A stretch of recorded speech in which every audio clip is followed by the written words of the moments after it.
위드빈의 피망 한 컵. 매일 한 컵의 물을 마시듯 피망들이 이야기를 한 컵씩 준비합니다.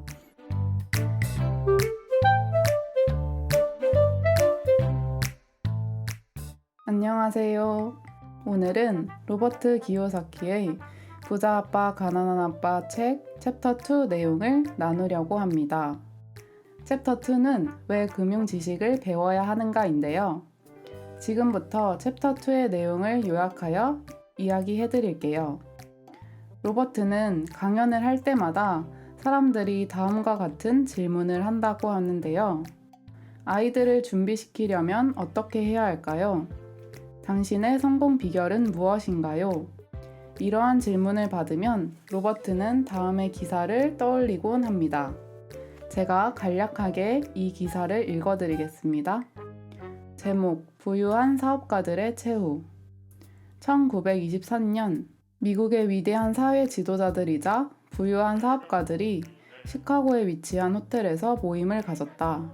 그곳에 모인 인물들 중에는 세계 최대의 철강회사 사장, 세계 최대의 가스회사 사장, 국제결제은행 은행장, 뉴욕 증권거래소 이사장, 세계 최고의 주식 투자가 등이 있었다. 그로부터 25년 후 이 사람들의 삶은 다음과 같은 결말을 맞이했다.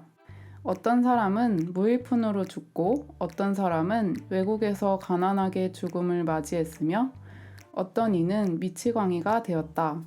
어떤 이는 감옥에 들어갔다 나왔고 어떤 이는 자살로 생을 마감했다. 여러분은 이 기사의 내용을 들었을 때 어떤 생각이 드시나요? 의아하지 않은가요? 로버트는 많은 사람들이 돈에만 초점을 맞출 뿐 가장 큰 재산인 교육을 간과하고 있다는 사실이 걱정스럽다고 합니다.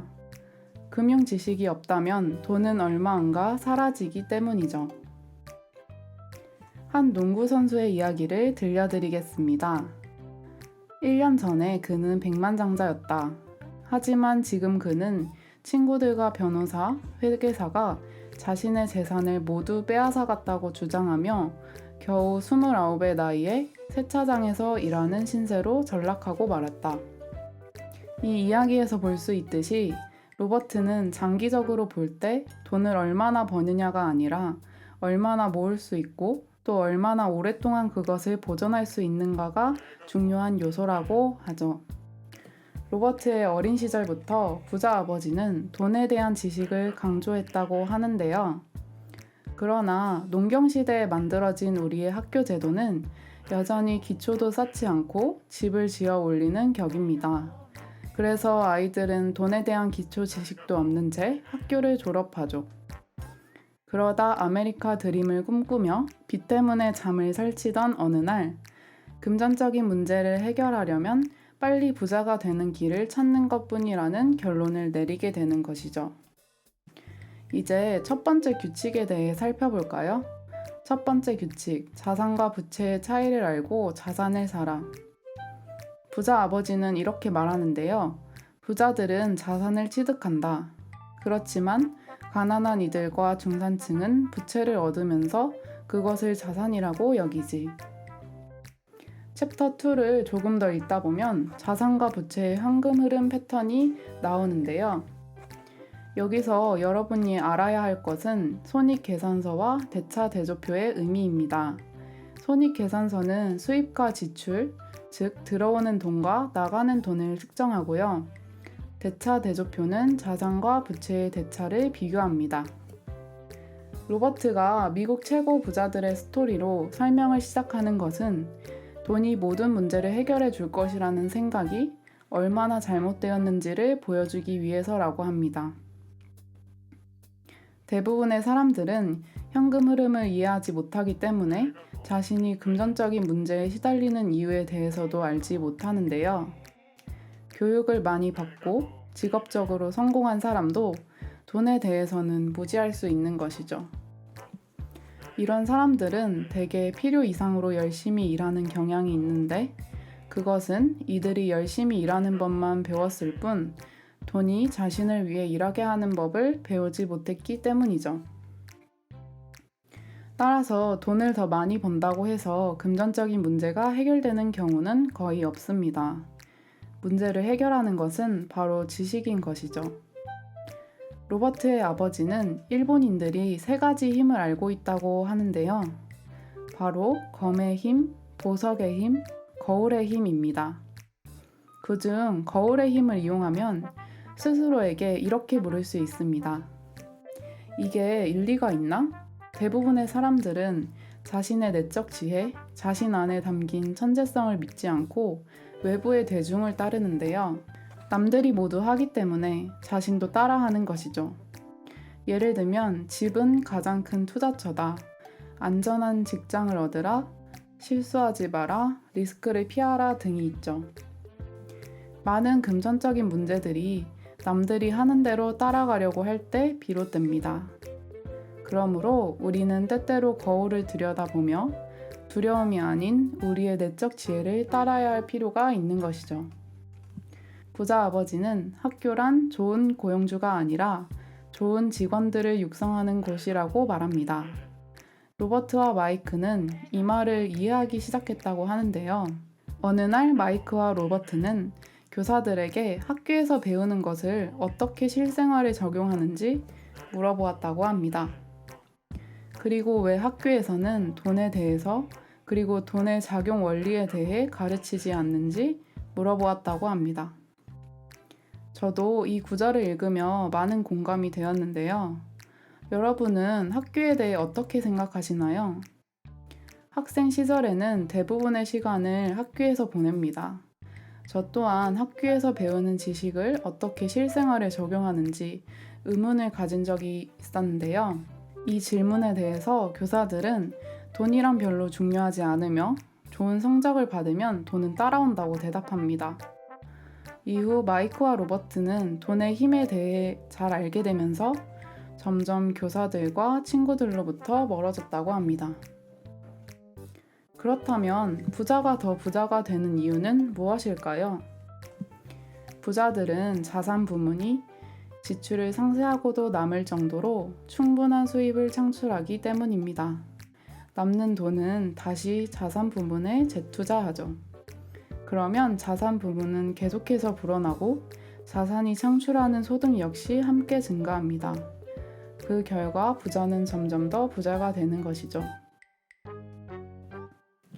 챕터 2의 첫 부분에서 말했듯이 부자가 되기 위한 첫 번째 규칙은 부채와 자산의 차이를 아는 것입니다.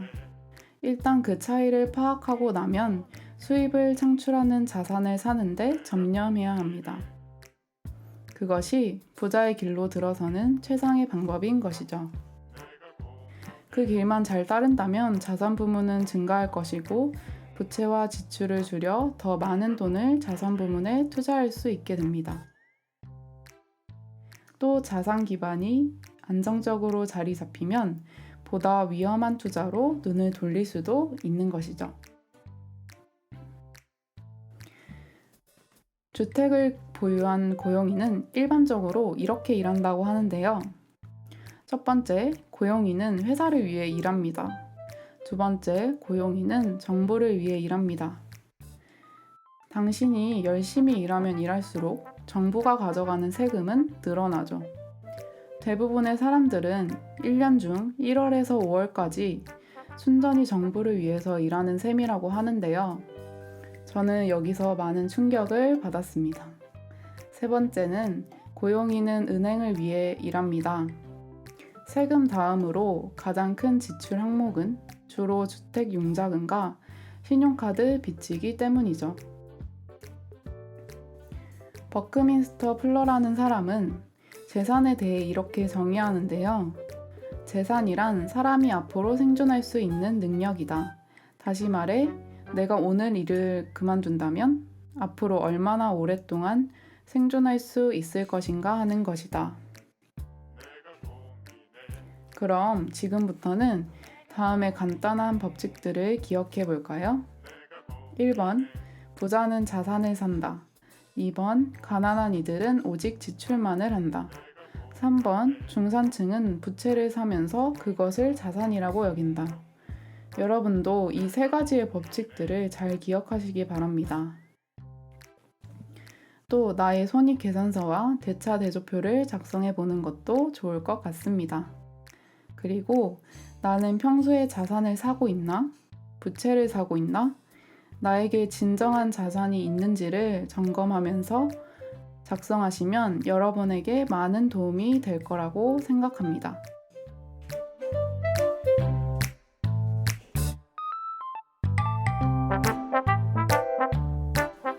네, 안녕하세요. 진PD입니다. 네, 오늘 위드비님께서 준비해주신 부자 아빠, 가난한 아빠 파트 2에 대해서 우리 한번 같이 토의해 보려고 한 분씩 소개 부탁드릴게요. 안녕하세요. 위드빈입니다. 안녕하세요. 흥청망청 이하마입니다.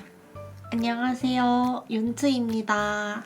네, 오늘은 어떤 질문을 준비해 주셨나요, 우리 위드비님?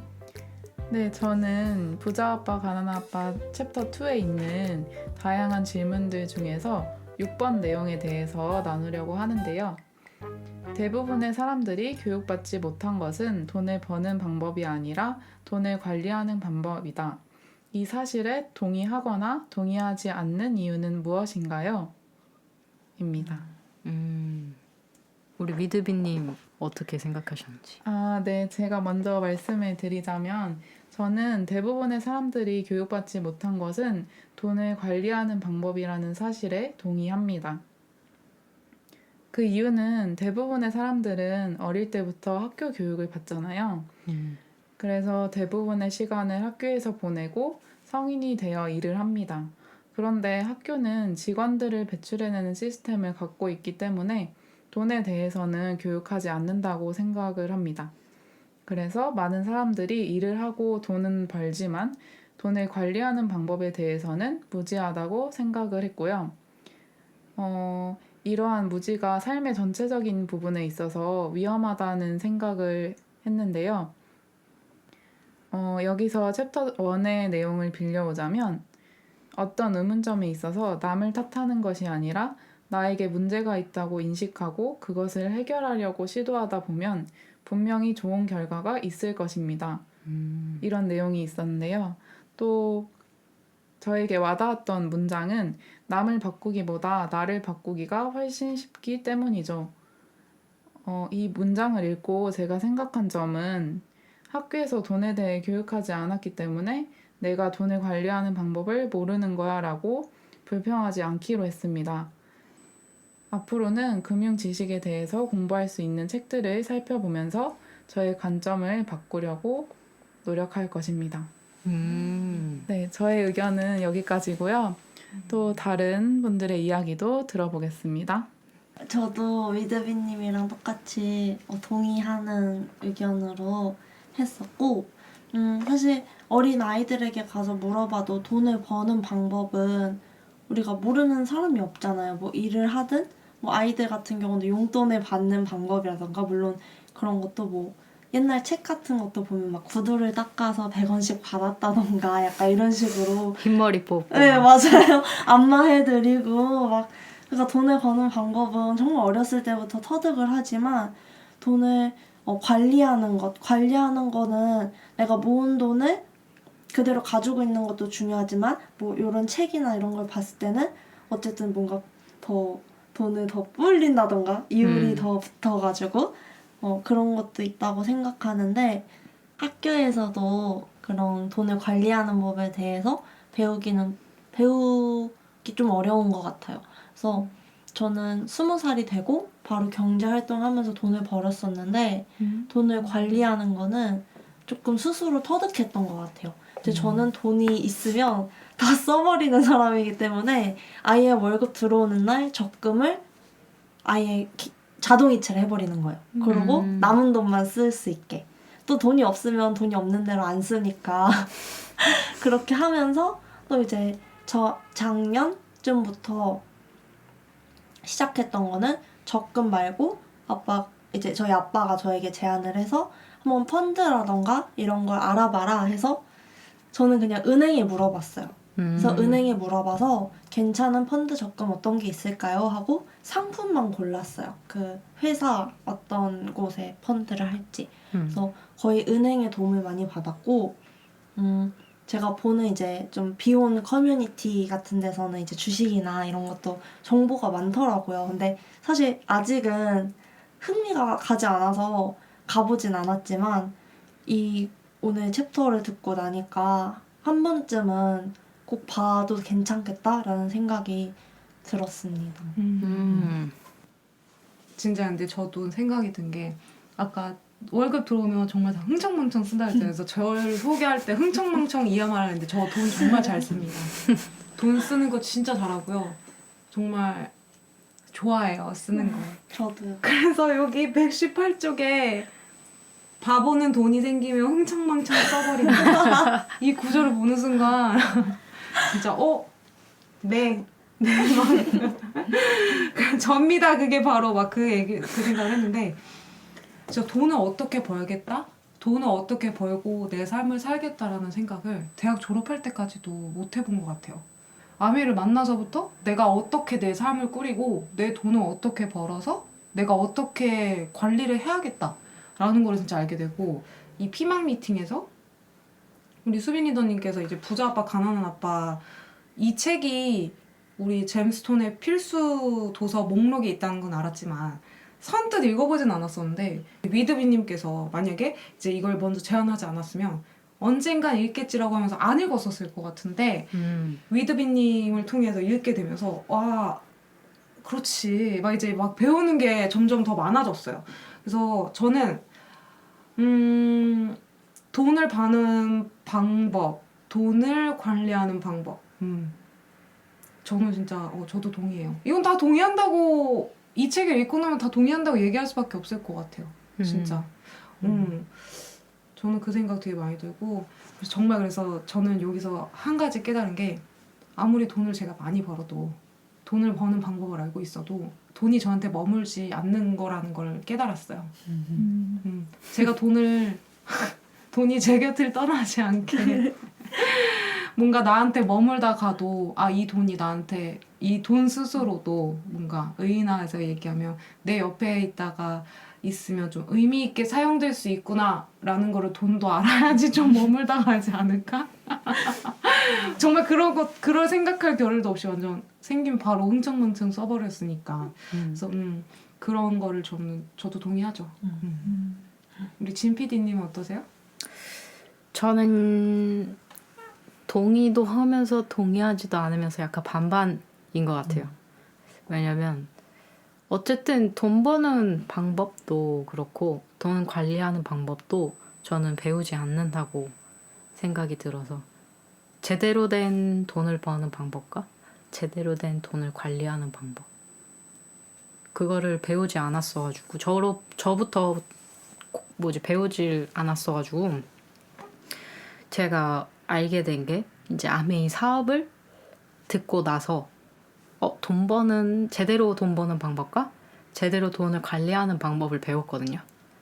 그래서 이거를 알아야지 내가 어떻게 돈을 관리할 수 있겠구나, 내가 어떤 식으로 돈을 벌 수 있겠구나 라는 걸 생각했기 때문에 저는 약간 반반이라고 생각이 들어요. 그래서 어쨌든 이 부자 아빠 가난한 아빠도 자기계발 책이잖아요. 자기계발 책을 좋아하긴 했었는데 제대로 그거를 모르고 그냥 보고 이렇게만 하면 성공하는구나 라고만 생각했지 그거를 어떻게 활용을 해서 성공을 할지는 아메이를 알기 전엔 몰랐던 것 같아요. 그래서 제대로 배워야지 모든 일에 다 응용이 가능하지 않나 라는 생각을 저는 했습니다. 저는 그 얘기를 하고 싶었는데 아까 못했던 게 왜 있잖아요. 빌 게이츠 부부가 부부였을 시절, 이제 부부는 아니지만 부부였을 시절에 봉사를 굉장히 많이 하셨었잖아요. 그래서 저 부자가 누군가를 도와준다라는 거, 그리고 미국은 그 기부 문화와 자기가 버는 수익이 사회에 일부 환원되는 시스템이 잘 굴러가는 시스템에서 되게 많이 배워야 된다 이런 얘기가 많이 나왔는데 근데 또 친구들 중에 저도 막 철없을 땐 그렇게 한 얘기가 있었지만 그렇게 돈 많으면 그냥 세계 전 사람한테 얼마씩만 줘도 저 사람은 가능하지 않나? 그냥 가난한 사람들한테 돈 주면 되지 않나? 이런 얘기를 어렸을 때 조금씩 해봤던 것 같아요. 근데 이제 좀 커서는 조금 이게 왜 함부로 말할 수 없는지는 알겠지만 정확한 단어를 몰랐었거든요. 근데 이게 돈 준다고 끝나는 게 아니다. 뭐 이런 식으로 얘기를 하는데 이게 정확히 무슨 단어를 써야 되는지 몰랐는데 이 책 안에서 돈을 관리하는 방법?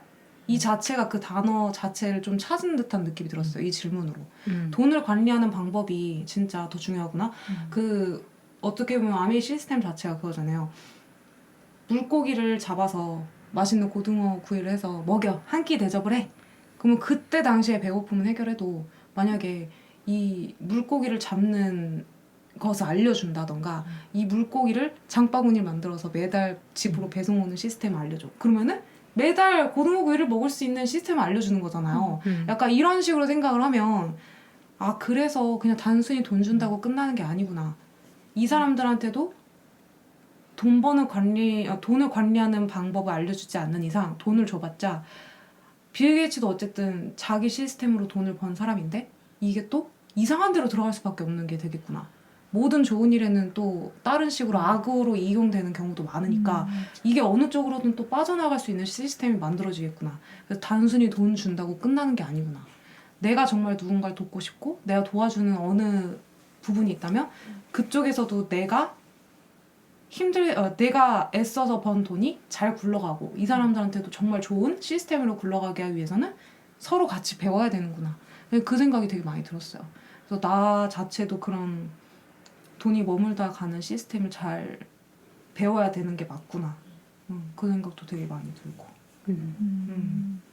저는 김민기 작가님의 북 콘서트에 갔을 때 제가 엄마가 이제 중학교 때부터 아메이 사업을 하셨는데 제가 이제 조금 사업을 이해하게 됐던 게 딱 회사를 그만두고 나서 그 북 콘서트에 가서 이제 민기 작가님이 회사 생활을 하셨을 때 얘기를 했는데 그게 딱 제가 회사를 다닐 때 딱 했던 마인드였어요. 나는 여기서 정말 열심히 일을 해서 진급을 하고 그냥 그렇게 살아야겠다. 그냥 정말 이게 끝이었거든요. 나 매니저 하고 매니저 다음에 점주를 할까 막 뭐를 할까 막 이렇게 생각을 했는데 그만두고 나니까 이제 끝이잖아요.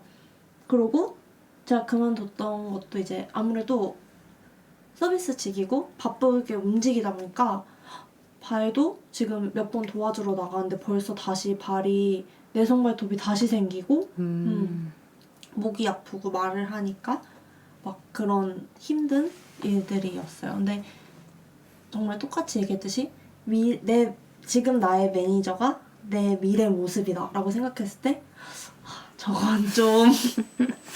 저건 좀 싶은 거예요. 근데 그때 이제 민기 작가님의 얘기를 듣고 물론 저의 전 직장을 비하하는 것도 아니고 근데 민기 작가님도 본인은 좋은 회사 다니셨어요. 근데도 그런 걸 느끼셨는데 나도 지금 이거를 느끼네?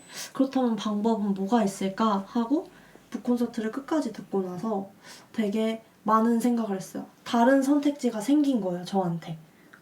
그래서 돈을 관리하는 방법도 뭐 어떻게 보면은 매달 일정한 수익이 나에게 들어오게 되었을 때 돈을 또 어떻게 쓰고 어떻게 관리하느냐도 김일도 오영웅 리더님들이 기부를 하시는 것처럼 이렇게도 돈을 쓸 수가 있구나도 솔직히 처음 알았고 또 누구지? 일본의 나카지마 가오루님도 그 강아지들 맞아. 네, 이렇게 보호를 하시는 것도 진짜 돈은 저렇게 쓰는 거구나 라는 거를 정말 알게 되었어요. 그 전까지는 내가 진짜 힘들게 일해서 돈 벌었으니까 날 위해서 써야 돼 하고 막 먹고 사고 싶은 거 과소비를 정말 많이 했었거든요. 근데 이제는 적어도 진짜 작은 돈이어도 좀 그래도 예전보다는 생각을 조금 하고 그리고 내가 할 수 있는 기부라던가 이런 걸 좀 더 찾아보게 된 것 같아요. 그래서 진짜 선택지가 더 생기는 것만으로도 그걸 알게 되는 것만으로도 훨씬 도움이 되는 것 같아요. 맞아.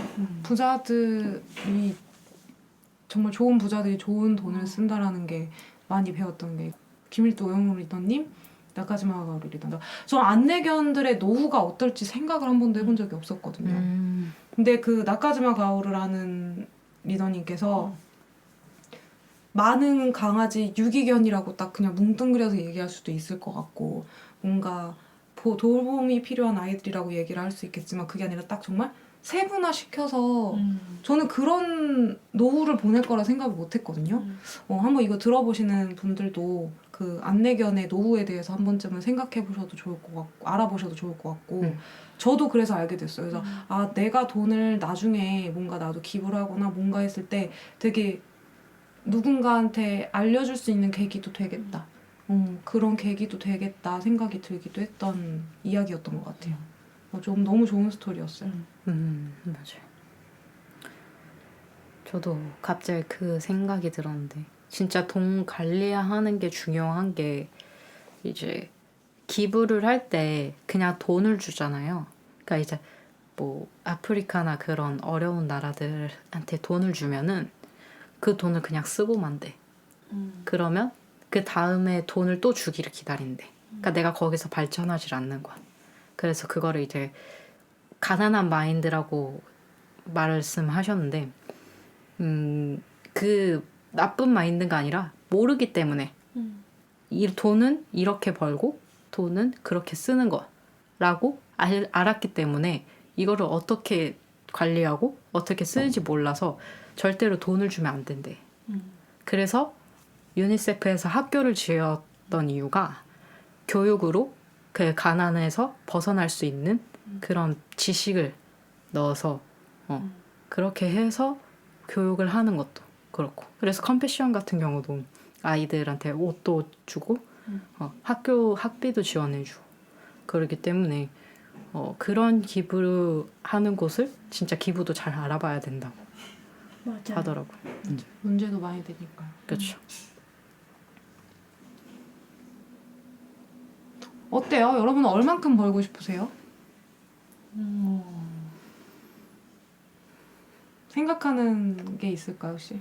저는 막 몇 억을 벌 거야 막 이렇게 생각한 건 아니고 내가 딱 하고 싶은 거 하고 내가 먹고 싶은 거 먹고 그리고 내가 신경 쓰지 않을 만큼의 돈 제가 알기로 공차를 시켜 드시는 것 같았고 배민을 이용하시는 거 난 월천 예상됩니다. 오, 좋네요.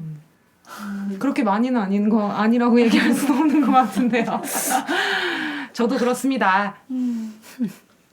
그게 제일 평범하지만 평범하게 제일 힘든 게 아닐까요? 평범이 제일 어렵죠. 그렇죠. 저도 사실 이 부자 아빠 가난 아빠 책 읽기 전에는 돈은 최대한 많이 벌수록 좋은 것이다 이렇게 막연하게 생각을 했었는데 돈을 버는 것보다 얼마나 모을 수 있느냐가 중요하다고 해서 좀 생각의 틀이 바뀌었던 것 같아요. 맞아. 네, 저는 좀 웃길 수도 있는데 이 아메이 수익 같은 경우는 어떻게 보면 이제 탄탄하게 잘 만들었을 때 항상 이제 일정한 수익이 계속 들어오잖아요. 그래서 상속 같은 경우도 이제 저희 엄마가 항상 하는 말이 내 자식한테 내가 만약에 그냥 재산을 줬을 때 이 자식이 정말 관리하는 법을 모를 수 있기 때문에 재산을 이렇게 물려줬을 때 내 자식이 이 돈을 홀랑 날려버릴 수 있잖아요. 근데 아메이는 아메이로 이제 유산을 남겨주게 되면 매달 이제 소정의 금액일 수도 있고 많이 들어올 수도 있겠지만 매달 들어오기 때문에 그런 걱정이 없다고 얘기를 한 거예요. 그래서 뭐 좀 이 책이랑 안 맞을 수 있는데 약간 그런 것도 있지 않나 싶어요. 그렇죠. 네. 그런 상속이면 최고죠. 맞아요. 그래서 약간 물론 관리를 하니까 오히려 더 좋은 곳에도 더 쓸 수 있는 이유가 그런 게 아닐까라는 생각도 들었어요. 저도 아메이를 만나고 생각한 점은 이제 아메이가 다른 제품이 아니라 생필품을 통틀어서 파는 거잖아요. 그래서 정말 매일 쓰는 생필품을 바꿈으로써 나의 사업을 만들 수 있고 이 제품을 활용해서 누군가한테 소개를 하고 그럴 수 있다는 게 되게 정말 기회를 주는 거라고 생각을 했어요. 그렇죠. 어쩌면 일반인이 사업 아이템을 만들거나 그러기 되게 힘든데 이미 회사에서 다 제품은 나와 있고 우리는 그걸 설명하는 일을 하는 거니까 되게 그 점이 되게 좋다고 생각을 했고요. 그리고 생필품을 사용하는데 사업으로 이어갈 수 있다는 점이 너무 좋다고 생각을 했습니다. 맞죠. 어떻게 보면 쉬우면서 어려운. 이게 광고로 가는 게 아니라 나를 통해서 가는 거기 때문에 어느 누가 어떻게 하느냐에 따라서 이게 이미지가 바뀌는 거라 어떻게 보면 어렵고 어떻게 보면 쉬운 사업이라고 생각이 드네요. 들으니까. 진짜 이런 책 쓴 것도 되게 대단하시다는 생각 들었어요. 이분도.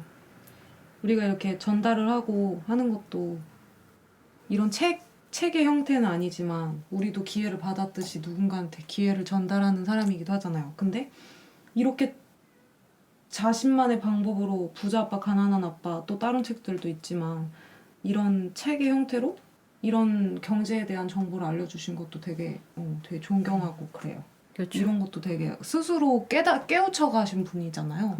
부자 아빠를 정말 만남으로써 사람들한테 얘기를 들려주고 우리가 이걸 통해서 또 배우고 되게 감사합니다. 맞아. 저자에게 감사하다는 건가요? 예예예. 저한테도요. 맞아. 근데 딱 그 얘기를 들으니까 약간 그 나를 바꿀 자유가 제가 처음에 이제 알게 된 기잖아요. 약간 비슷한 맞아. 완전 한국판 부자 그쵸. 아빠 가난한 아빠 같아요. 맞아. 부제목을 제가 붙여본다면. 그렇죠. 맞아. 저도 제일 처음으로 가까이서 본 부자 아빠이기 때문에 우리 스폰서님이 부자 아빠, 부자 엄마. 그렇죠. 맞아. 배우는 느낌이에요. 다음에도 또 좋은 배움 있었으면 좋겠습니다. 네, 오늘의 토론은 여기서 마무리하도록 하고요. 그러면 저희는 다음 챕터 3에서 만나 뵙도록 하겠습니다.